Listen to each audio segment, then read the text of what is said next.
thank you for being here, for making time to get together. I feel like it's really important that we do this at least once a month so that I can get information to you about what's going on and what's coming up and what you need to be aware of. And I try and do that through a variety of ways. How many of you got a text message at 10 o'clock this morning reminding you about that? Is that useful? Is that okay if I do things like that? You know, I really, I'm not going to do that, abuse that, but it's a useful thing to be able to do. And if you want to be able to receive them, if you go to the mobile version of the Brind School's website, which is m.brindschool.org, there's a place where you can sign up to receive text message alerts and you can create a profile and that sort of thing. So you can do that if you want to be part of that. I'm going to take a quick survey, just show of hands here at the beginning, because I'm wondering about this. I know we're in the fifth week of the semester now, and things are heating up. I know they're getting busy. I'm going to ask you to raise your hand to one of the following three categories. Either you are so busy it's stressing you out, don't raise your hands yet, or you're just busy enough, or you wouldn't mind being a little bit busier, okay? So those are the three categories. First category, too busy stressing me out. Okay. Second category, just busy enough. All right. And third category, wouldn't mind being a little bit busier.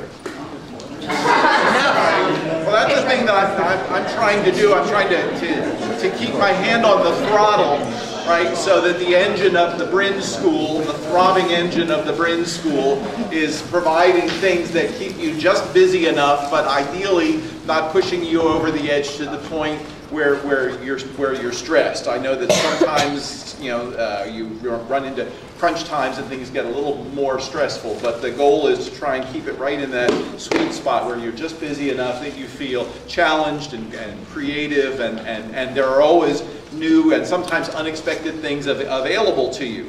One of the things that's available to you tonight, I wanted to remind you, if you haven't seen it, is Charles Conwell's performance of, as Anton Chekhov in Hell.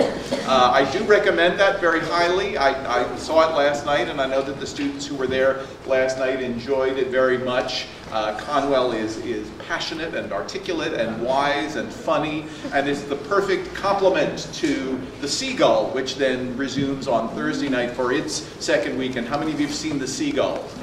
Okay, so tell your friends and come back and see it a second time. That's always a thing that in an acting school is a valuable thing, is to see a performance more than once. You see it once and you kind of let it wash over you, and the second time you can come back and be a little more analytical about that. So that's going on as well this weekend. We have a lot of our faculty who are in performance, in professional engagements, and that's an important feature of the department. A couple of things you might not be aware of, or I hope you're aware of. One is that Jen Childs has a show opening tonight, right? Why I'm Scared of Dance.